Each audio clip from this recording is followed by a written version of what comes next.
現代人生活節奏太快啦，外賣、快餐、熬夜，我哋嘅腸道一早就頂唔順，腸道一出問題，全身嘅免疫力就冧咗一半，毒素排唔走，身體自然就會發臭、發炎。所以維持腸道健康絕對唔係一句空話，而係你而家必須即刻重視起嚟嘅保命工程。咪俾多食蔬菜呢4個字呃到。喺進入正題之前，我必須先淋一盆凍水，打破大家過去嘅一個固有認知。細個到大，長輩、醫生、新聞都喺度話你知多食蔬菜對身體好，於是好多人就開始盲目啦，覺得只要係綠色嘅係植物，菜入口就係。有啲甚至為咗減肥，日日食生菜沙拉，覺得咁樣先健康。大錯特錯，並唔係所有嘅蔬菜生食都有營養，亦都唔係所有嘅蔬菜都適合你嘅腸胃。你以為你喺度補充膳食纖維，其實對於一個本來就脆弱嘅腸道嚟講，粗糙嘅纖維就好似一把鋼絲刷咁，喺你嘅腸壁上面刮嚟刮去，唔單止緩解唔到便秘，反而會加重腹脹同埋炎症。你以為你喺度食天然食品，但係如果烹飪方法唔啱，植物原本自帶嘅自我保護毒素就會進入你體內，破壞你嘅甲狀腺，甚至導致結石。真正嘅健康飲食唔係多食，而係識食，係識得利用蔬菜嘅特性嚟滋養腸道入邊嘅有益菌，等佢哋幫你做嘢。接住落嚟，我就為大家揭曉呢10種真正對腸道友好嘅黃金蔬菜。第10種，甜椒。好多人唔中意食甜椒，覺得佢有一股怪味。但其實甜椒係蔬菜界被嚴重低估嘅維他命 C 之王。大家知唔知腸道點解會發炎？好多時候係因為氧化應激反應。而甜椒入邊紅嘅、黃嘅、綠嘅顏色，代表咗豐富嘅抗氧化物質同埋超高含量嘅維他命 C。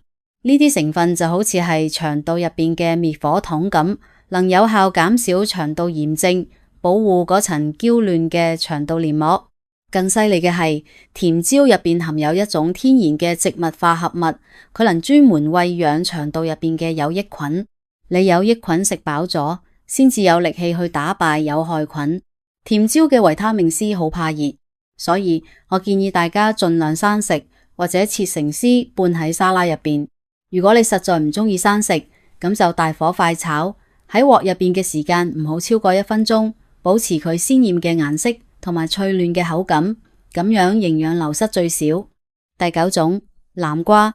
如果你經常胃痛、消化不良，或者屋企有老人家細路仔，南瓜絕對係首選。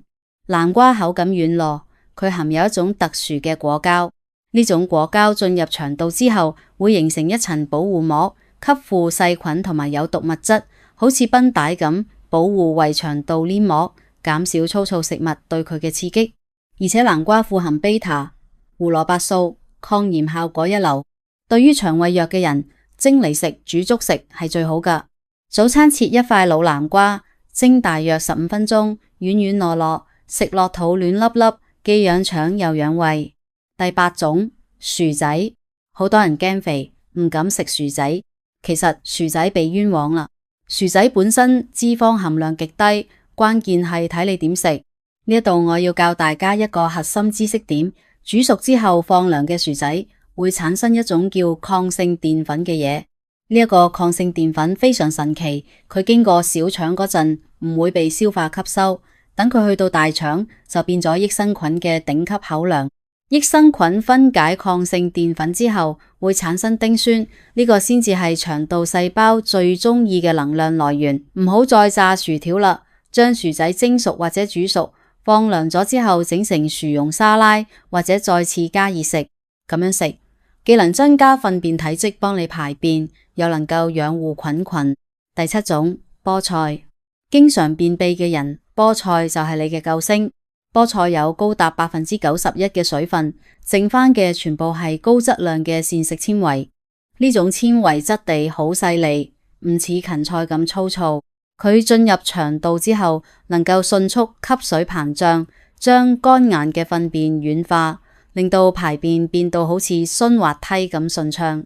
此外，菠菜深綠色嘅葉入邊含有大量嘅葉綠素，研究表明，葉綠素能阻礙腸道對某啲有害化學物質嘅吸收，相當於幫腸道着咗一層防彈衣。千祈記住，菠菜唔可以直接炒，後面我會專門講點解。一定要焯水，然後涼拌或者煮湯。第六種，番蘭花。番蘭花喺健身圈同埋養生圈咁火係有原因㗎，佢屬於十字花科蔬菜，含有一種獨特嘅硫烯類化合物。呢個係咩嘢嚟㗎？簡單講，佢係一種強效嘅抗炎劑。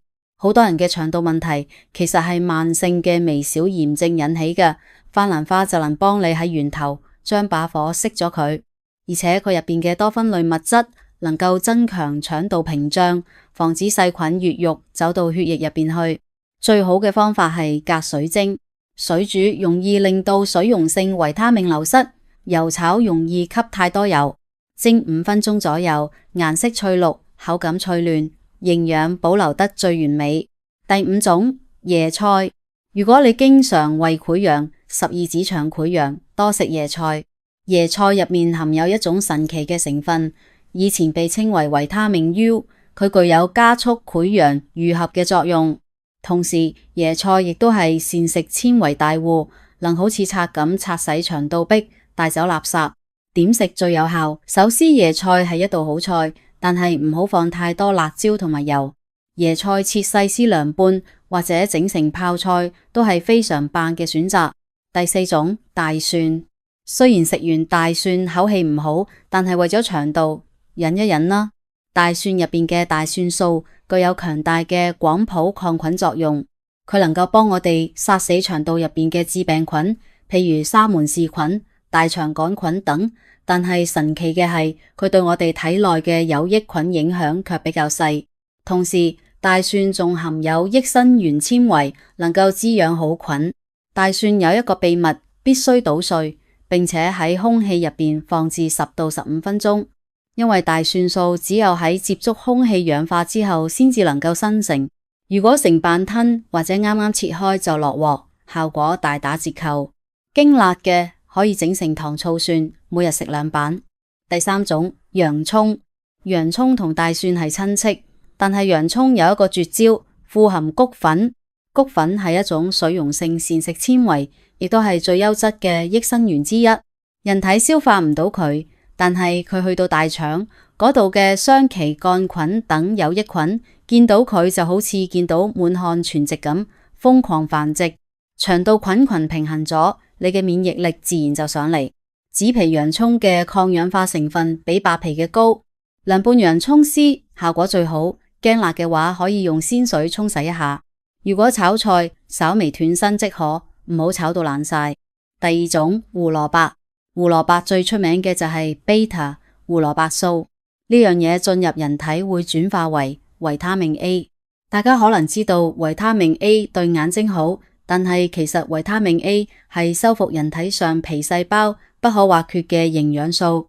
如果你嘅腸道總係敏感受損，胡蘿蔔就係最好嘅修復材料。胡蘿蔔素係脂溶性嘅，亦即係話佢要遇到油先至能俾人體吸收，所以胡蘿蔔一定要放啲油炒或者同肉一齊燉。生食胡蘿蔔營養吸收率其實好低。第一種，番薯。排喺第一名嘅非番薯莫屬。喺過去佢係救命糧，而家佢係養生寶。番薯集萬千寵愛於一身，佢有極其豐富嘅膳食纖維，專治各種唔服嘅便秘。佢含有抗性澱粉，滋養菌群。佢係鹼性食物，能中和體內酸性，減輕腸胃負擔。佢仲有果膠，保護黏膜。可以話番薯係全方位嘅腸道保姆。常食番薯嘅人排便通常都好順暢，腸道亦都會感覺好輕鬆。蒸、煮、焗都可以，但係要注意，胃酸過多嘅人唔好空肚食太多番薯，可能會燒心。最好嘅搭配係番薯粥，或者早餐將番薯當主食，替代白饅頭。今日分享嘅呢10種養腸菜，建議大家每日揀3到5種換住食，唔好淨係盯住一樣食。而嗰5種需要焯水嘅菜，請一定將我嘅話記喺心入邊，為咗家人同自己嘅健康，多花嗰2分鐘時間，絕對值得。健康嘅身體唔係靠食藥食出嚟㗎，而係靠每一餐飯、每一口菜精細養護出嚟㗎。